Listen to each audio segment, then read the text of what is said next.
Bienvenidas y bienvenidos a Gastro Thinkers, el podcast en el que hablamos sobre comunicación, innovación y tecnología en el sector de la gastronomía. Soy Cristian Galicia y esta semana les traigo un episodio muy especial. ¿Por qué? Porque está grabado en inglés. Como saben, este podcast es presentado por San Pellegrino y Aquapana. Ambas marcas son importadas a Guatemala por la empresa distribuidora Plus Marcas.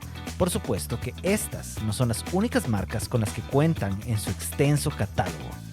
Luxardo, empresa familiar productora de licores italianos, también forma parte de los productos que distribuye Plus Marcas en el país.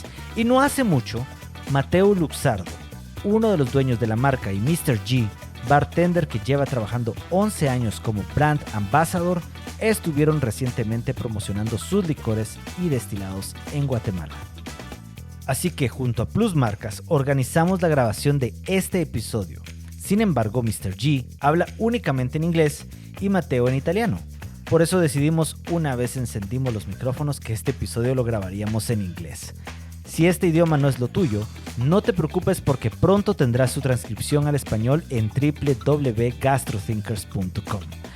Antes de iniciar, aprovecho el momento para agradecer al chef Nicolás Solonilla por habernos permitido grabar este episodio en Niquito Café y a Sebas Morales por organizarlo. Ahora sí, aquí inicia Gastro Thinkers. Matteo, Mr. G, welcome to Gastro Thinkers.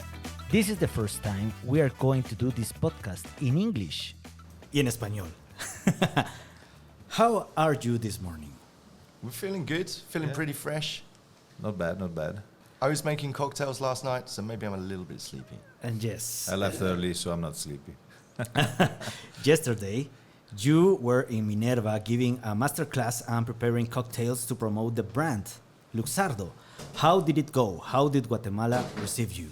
It was really good. It was great to see a really good turnout of bartenders who were really enthusiastic, both about the brand and also about, mixology, making cocktails, and the whole culture of bartending.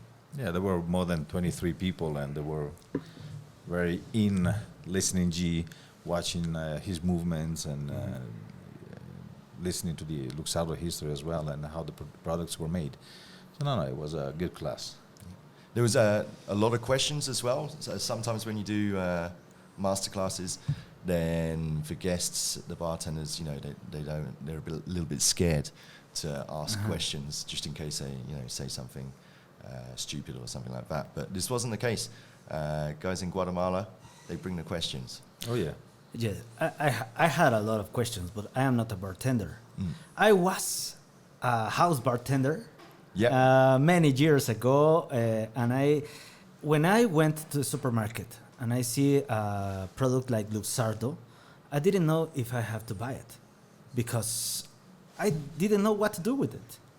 Yeah, I mean, that's why I have a job.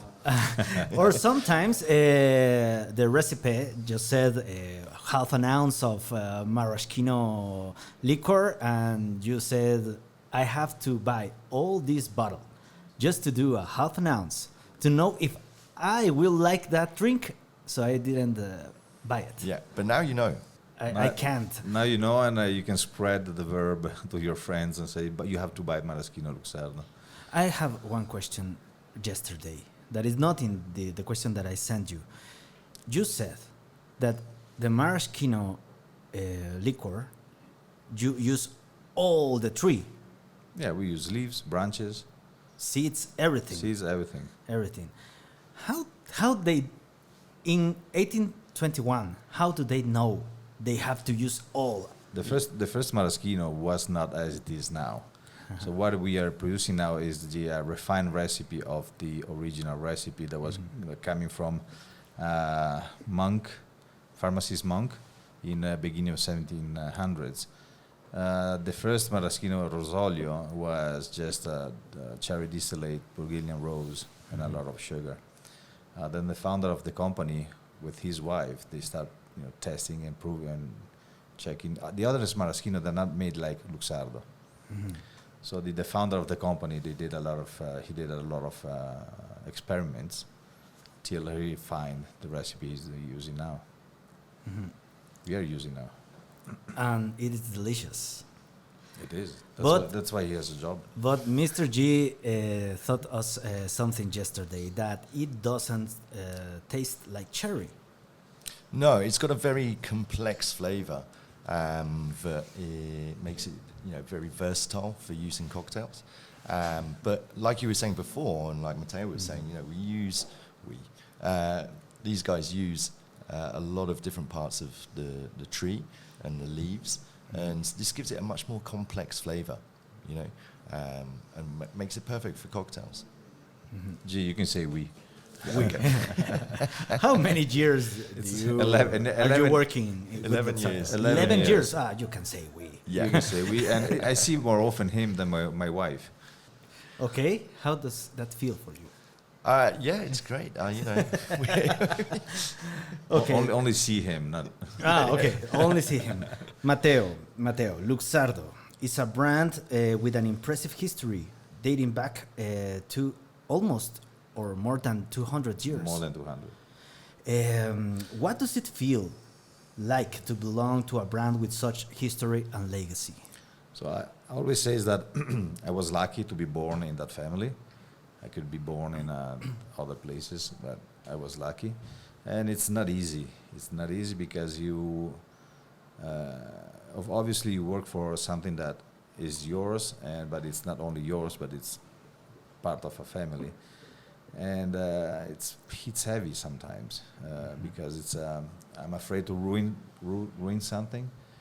I'm afraid to do something wrong that will mess up the company sometimes. So far so good. It's 25 years I'm working in the company. I haven't done nothing very bad. So, but it's interesting. It's good, and it's fun to work with a family, with a company so old. Because it is old, but we have a lot of innovations too. He has 200 years of family history weighted on his shoulders. Is it heavy? It is heavy. Luckily, we are 8 of the family. I always say 7 too many, but we are 8 of the family, and we're carrying the weight all together. I saw another interview in YouTube with you. You said that at first your father didn't. I don't know how to say this in English. They didn't want me to work with them. Yes, oh, yeah. exactly. I was a hothead. Okay. Or maybe there's another word, but I'm not saying that. What was the change? What changed? The change is that I lived abroad for 3 years. And at one point my father said, okay, it's enough. You learn enough. You learn English, you learn Spanish, so you can come to work with me. But before he didn't want me. He said, okay, you go to the university, do whatever you want, study, leave. He said, I don't want you. If I find somebody more prepared than you, I will hire him. I said, okay, hire him. I'm leaving. So I left. I came from a family that has also a company. So, and Sebas of Plus Marcas also works. Third generation too. So. I know it is difficult to work with family. So working in a family business has its peculiarities. How has your personal experience been working at Luxardo, and what advantages do you think this business structures gives? So working with a family business is we love each other, even if we hate ourselves, because for the sake of the company. We don't hate anybody. Hates anybody in the company, but it's difficult. I don't see anybody outside from the company, from the family. This is because I see them every day, every morning in the office. I don't want to see them when I'm on holiday or when on the other side, it's very good because if you have a problem, you can say what you think to a person that's family. If you work in a business where you have managers and so on, most of the time you cannot say what you think.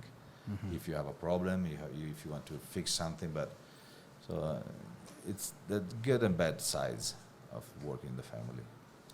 I think from me, from obviously not being part of the family, but working for a family company, I find it very refreshing because you don't have the corporate structure that you have with other sort of like larger companies.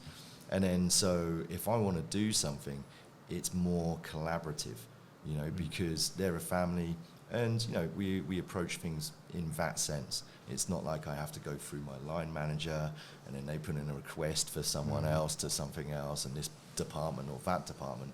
You know, I just send Matteo a text and like, hey, do you think this is a good idea? And then he'll either say yes or no. Yeah, it's good. Okay. It's more smooth, the work. Okay. So we have once every 2 months, we have an internal meeting, and we talk about everything for hours. It's very difficult because we 8 brains. Okay. So when we have to make a decision, 8 heads are very difficult to get all together. 8 brains. 8 brains and 3 generations. Because I'm the 6th generation, my father is the 5th, he's 88, and then there is my cousin Nicolas, who's the 7th, with his sister Gaia. Yeah. Wow. You can imagine the meetings. Nicolo's, you know, younger generations. Hey, we should promote on TikTok. And then Matteo's dad's like, "What are you talking about?" And I will say Facebook, and they look at me and say, "You're old." Well, you plan to visit sale points, supermarkets, and restaurants. What aspects do you aim to highlight in these visits to promote Luxardo?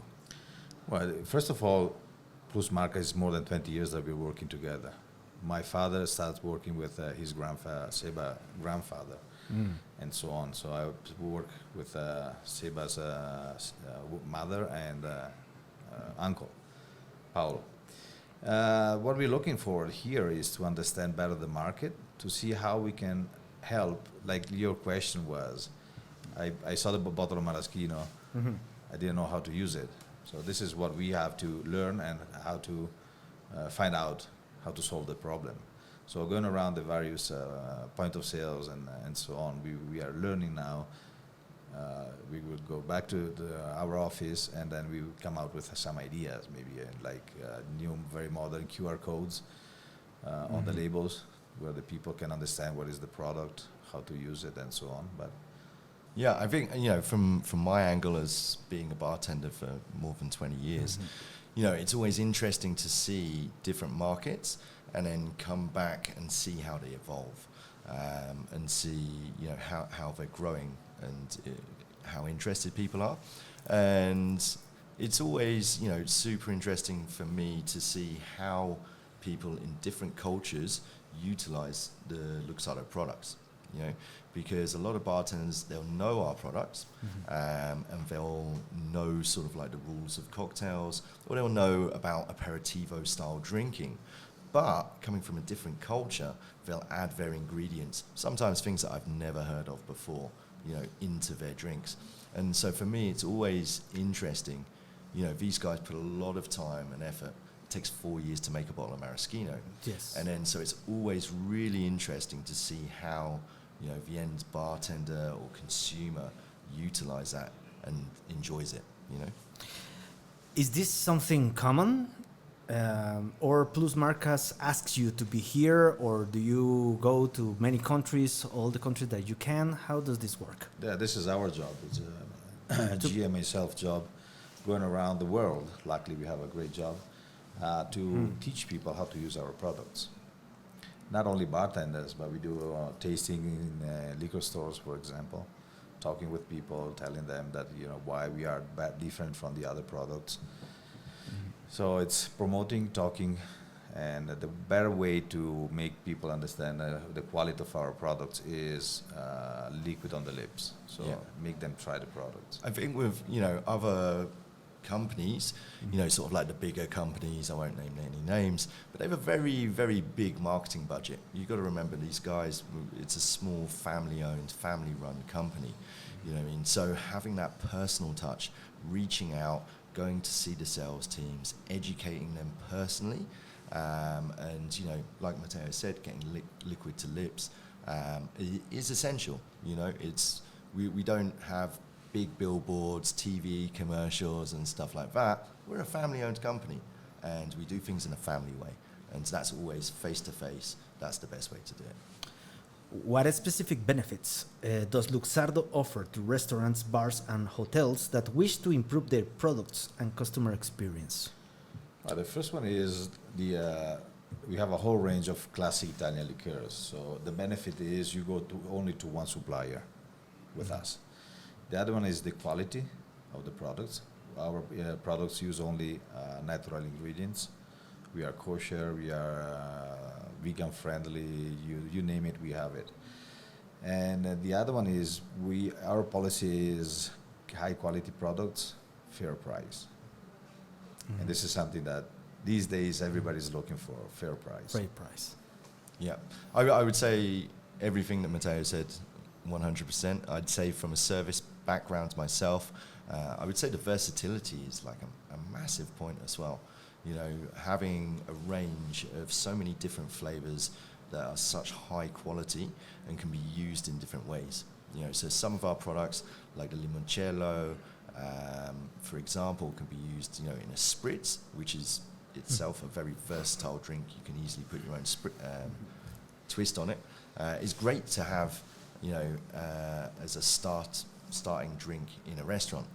But then other drinks like the maraschino are perfect for mixing with acidity, you know, so you've got that palate cleanser effect, and, you know, you can have that in between courses. And then things like the amaretto, the fernet, you know, they're big, bold, rich, and then work perfectly as digestivo as well. So in a restaurant setting, you've got this world of variety at your fingertips that you can, you know, use to make your customers happy. And if you're just in a bar, I mean, you know, all of them are delicious and have alcohol and work perfect in cocktails. Mr. G, I have a question. Yes. Will you have a bar with only Luxardo products? With only Luxardo products? Yes. Matteo, you're going to fund my bar. You need rums, you need whiskeys, you need. We have gin, so yeah. But in the best, if I'm not wrong, a back bar should have a bottle of gin, bottle of whiskey. Yeah, rum, I mean, you need variety. Liqueurs. Okay. Yeah, I mean, so I think there's something to be said for limiting the tools you have and that producing more creativity. But at the same time, having unlimited access to a world of liqueurs and spirits obviously is going to give you more access to creativity as well. Okay. But it depends on your business model. I think we could do an aperitivo only bar. You know, it would be an interesting thing to do. With cicchetti. With cicchetti. Cicchetti is more like the Italian version of tapas. Yeah. In Italy, you cannot drink without food. Okay. The two go hand in hand. If you order a limoncello spritz, something nice and good, a tramezzino, I don't know if you know what a tramezzino is. No. It's a soft bread with inside, I don't know, like tuna and olives or tuna and... with the limoncello. With the limoncello spritz. Yeah. Or you have a small piece of pizza, or you have olives. Something salty, like a nice prosciutto. Oh. Wow. I am getting hungry. Yeah. By the way, Sebas shared with me that you will be conducting training for the staff of Plus Marcas, Luxardo's distributor here in Guatemala. What are the main points you will address in these trainings, and how will they benefit local distributors like Trade Plus Marcas? secrets you're asking for here, Yes, please. The main points will be history of Luxardo, so a small introduction of who Luxardo is, what they are selling, the products, trying the products, understanding what's the flavor of the products, and then how to sell the products. Okay. So Mr. G is very capable on this. He's tell how to mix it, how to sell it, which are the points, the strong points of a product, which are of the other ones. So. Yeah, we also cover things like global trends as well.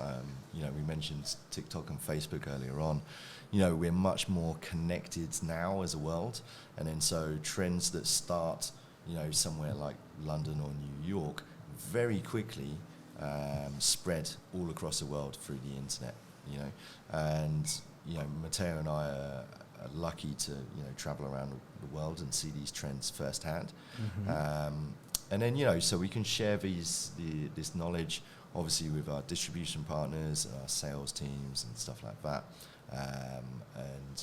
It's always good because, for them, it's great to help them sell, but also, customers, whether they're sitting in a bar or wanting to make cocktails at home, they want this knowledge too. You know, they want to be stylish, they want to take a photo, they want to upload it to Instagram, they want to invite their friends over, and then they want to be able to make cocktails for them as well, and, you know, feel part of that sort of like community. So yeah, I think it's something that benefits everyone. Okay, well, we are going to do a pause right here so you can drink your coffee. I want to thanks Nikito Cafe for their welcome to recording this podcast. So It's a good-looking place. Good-looking place. Yeah. En GastroThinkers estamos orgullosos de contar con el apoyo de marcas premium como San Pellegrino y Aquapana, patrocinadores oficiales de los Latin America's 50 Best Restaurants.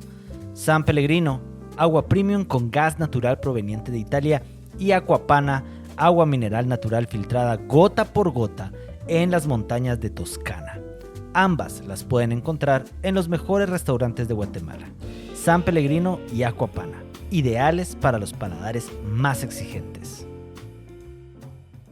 Desde este podcast enviamos un saludo a nuestros amigos de Cervecería 100 Goles. Con sus 4 estilos de cerveza de especialidad, no hay ocasión ni partido de fútbol que no mejoren con su presencia. Si te gusta la buena cerveza, te recomiendo personalmente la New England IPA y la California Common. Para más información, sigue a 100 Goles en redes sociales y descubre la pasión por el fútbol en cada sorbo.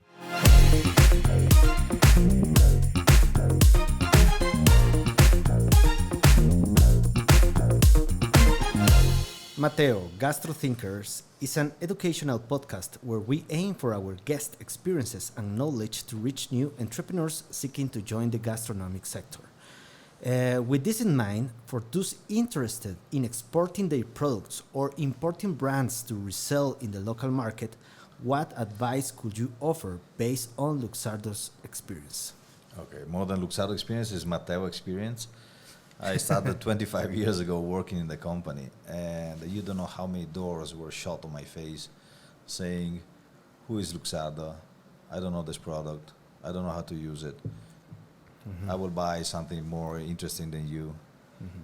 And slowly, not being afraid of, you know, if one door is closed, the other one can be open. So working on the street, walking around, talking with people, slowly I managed to introduce our products in, I think, more than 30 countries now. 30 countries. In 25 years. Countries like Mongolia, for example, countries like Malaysia, Indonesia, where, you know, the mostly Muslims. So the advice I could do is don't be afraid of the first door that closes in your face. Keep going, be yourself, say what you think, and then the doors will be open for you. How many products do you have here in Guatemala? Here we have 7 products. Yes, 7 products. 7 products. So we have the limoncello, the amaretto, the sambuca black, the maraschino, vita rosso, vita bianco. Okay. That's it. And Hopefully cherries come And the soon. cherries will come soon. how do you decide what to sell, or they decide what to buy? We will never push anybody to buy something that they cannot sell. It means that if one country is not used to Amaro flavor, we will never push the Amaro product. At the beginning, I looked the cuisine of a country. Like when I started in Asia, the first products were amaretto and limoncello. Why? Almonds and lemons are everywhere in the Asian cuisine. So Malaysia, Indonesia, for example. I leave the importer to decide what to import, because they know the country, they know the people, and they know the cuisine of the country. So and then at the beginning they order like one box, like a pallet of everything, and then they will see which product is selling more, and from there. But nowadays it's different, because it's with the enlarging of the cocktail community, they're asking for more and more products. So it won't be only limoncello and amaretto, but now they were asking for maraschino, they're asking for bitter, and so on. What are the main challenges Luxardo faces in small and competitive markets like Guatemala? Good question. Good question. We don't have challenges. Yeah. We have just great people behind the brand. Okay. Yeah, I think it's down to that positive mindset again. It's all about, you know, seeing things as opportunities. So, you know, for us coming here, you know, getting to sort of educate our partners and, you know, show them some love, that's always, you know, sort of an opportunity. The market here is doing pretty well. It's growing. Yeah, it's growing. So, yeah, I think that's always a great thing. But even if it was kind of a little bit flat, then what you've got to say is, well, that's room for growth. You know what I mean? That's an opportunity. And I think, you know, to your listeners who want to get into sort of the gastronomic space, you know, always see things as an opportunity. You know, The main challenge is to go away from the classic, you know, bartender community, where most of them know Luxardo and go to the supermarkets. That's a challenge, because you have to teach consumers how to drink Luxardo. What is Luxardo? That's the main challenge. and also in that space, the people that we're up against, their marketing budgets is a different level. But I think, you know, sometimes that makes you more hungry. You know, you're the underdog, you got more fight. But that's why I said we have great people behind, like people in the Plus Marcas, that they managed to introduce in supermarkets, in liquor stores, and delicatessen. So they're doing a great job for us. In the supermarket, you see a lot of liquor, a lot of alcohol products. So, but most of them are spirits, like you said yesterday. We don't know how to use these other products, like liquors, and how to benefit from them. So that was my question. Do you have a success story of a place where you go and it was difficult at first, but you were successful at the end? This was China, for example. China been 5 times every year, going there every year, learning a little bit more, and finally I had a dinner with a guy, and I had a bottle of limoncello with me in my backpack, because I was walking around various importers, and we had a chat together. I poured him some limoncello and said, "Oh, I love this product. Here, I'm an importer." This says that the best way is liquid to lips. Okay. So walking around with your bag full of products and let people taste the product. It's not easy, because, you know, every country has 17 millions, 250,000 millions, or, you know, how many inhabitants they have, so you cannot make everybody taste. But if you find the right person, you can, and you're lucky. I think also, you know, riding the wave, sort of thing, but catching the right wave. So if you take the UK as a sort of like a case study, you know, classically Sambuca, you would sip with your coffee, and, you know, it's a very sort of classy ritual sort of thing. And then when Luxardo started importing Sambuca into the UK, people in the UK realised that you could set it on fire, and this meant that they wanted to do loads and loads of shots of it. So even though that's not the way it was intended to be used and intended to be marketed, sometimes something just catches fire and you got to roll with it, you know, and you do extremely well. Now, the issue with this is it's only a fad, you know, so it's better to focus on things that have more longevity, you know. For me, I believe that the aperitivo trend is here to stay, you know, because it fits in very nicely with, you know, health and wellness as well, because quite often aperitivos, generally speaking, are low ABV as well. Okay. You know? And, you know, being a 200-year-old Italian company and having so much flavour and variety, aperitivo is a way of life for these guys. So you're not just selling some obscure thing, you're selling exactly what you are. You know, this is your culture. And it's something that, you know, people can recognize, but also they can feel a part of it. You know, everyone loves that spritz time, everyone loves a little bit of cicchetti, the food, and, you know, being part of something fun. Let's talk about trends. Yesterday, someone asked you about the sustainability trend, and you were very firm with your answer. You said, if you don't want it, don't buy it.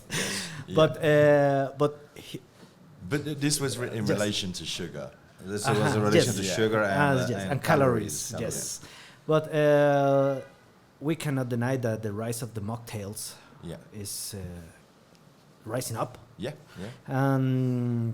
What do you think about that? I mean, I think it's good. You know, people are looking after themselves. You know, I think that it is an inevitability. I think that generally speaking, people are always going to want to have fun. You know, and there's a difference between, you know, just sitting at home drinking a beer or, you know, sort of that style of drinking and what we at Luxardo offer. And what we're offering is, you know, aperitivo style. When you think of Italians, you know, in Italian culture, you think of aperitivo, you think about sitting outside in the sun, you know, big sunglasses, looking super stylish. It's something that is aspirational, you know. That's why, you know, these Italian designer brands are so popular. And yeah, everyone wants a little piece of that. You want to, when you have a spritz, you've got a lot of friends around you, you feel special, you know. So yeah, you know, the low ABV thing is something that we are a big part of. Obviously, the no ABV, not so much. No, thank you. But you know, all power to people who you know want to have a day off drinking. Another trend is the use of robots or artificial intelligence to make drinks. Wow. There is a... Imagine me walking around with a robot and not with G. Yeah. I might be a robot. Who knows? I saw this robot that makes you any drink you want. Yeah. So what do you think about that? I've seen this video. I would not order a drink from that robot. But Why? They do pizza as well. They do pizzas? They do pizza as well, so not pizza. With pineapple. Pizza and pineapple, yeah. And I think the human touch is can never be replaced, you know, and when it comes down to anything gastronomic, you can follow the recipe to a T, but nothing can replace human feeling. You know what I mean?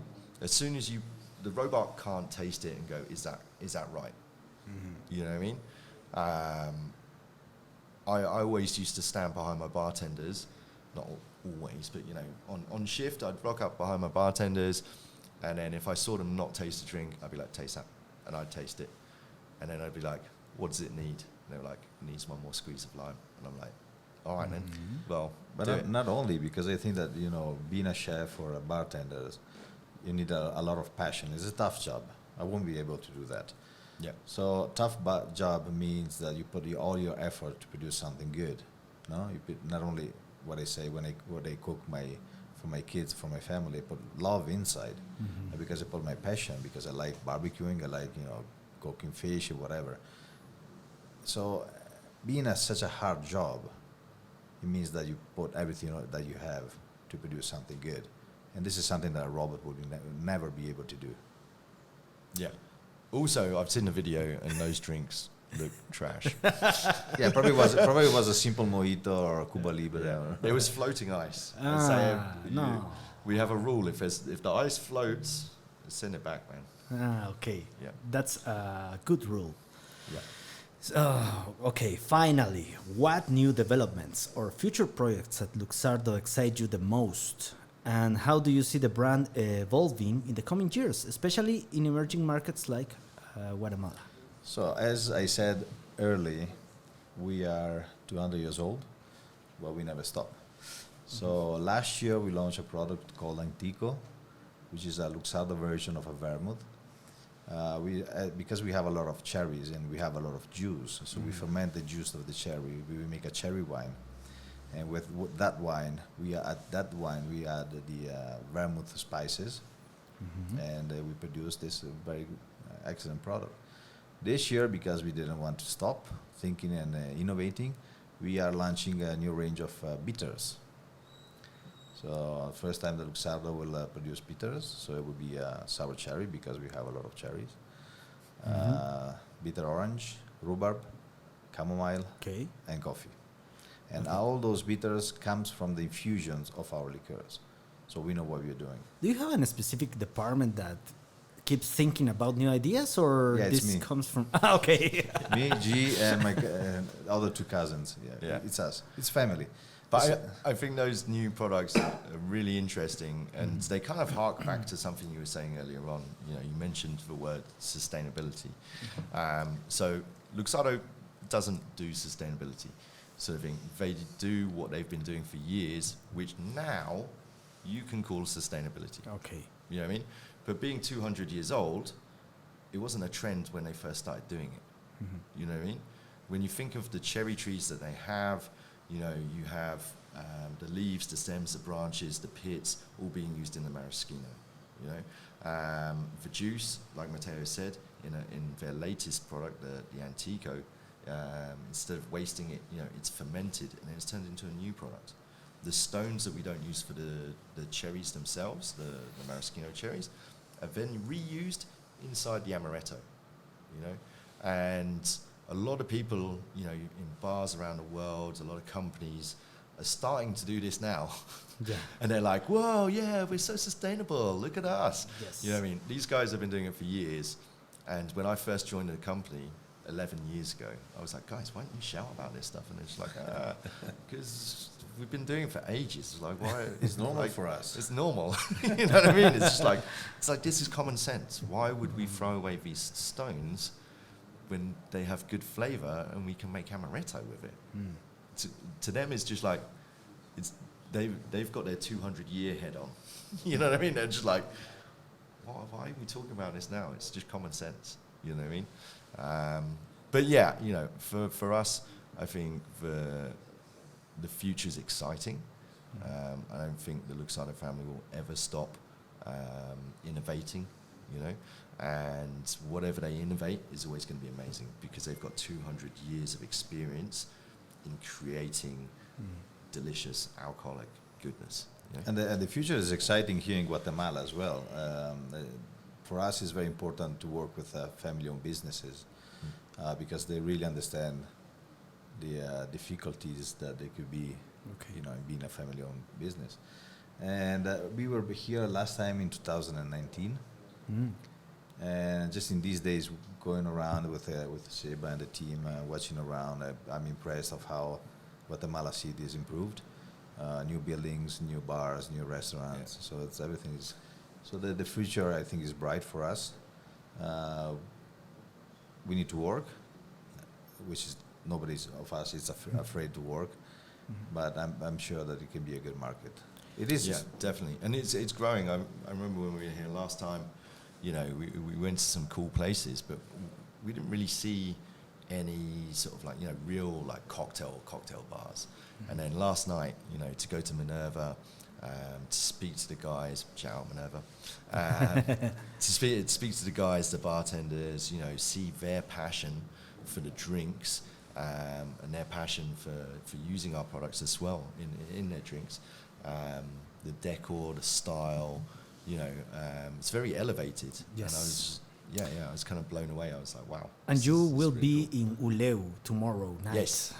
So that's another exciting place Yep. here in Guatemala.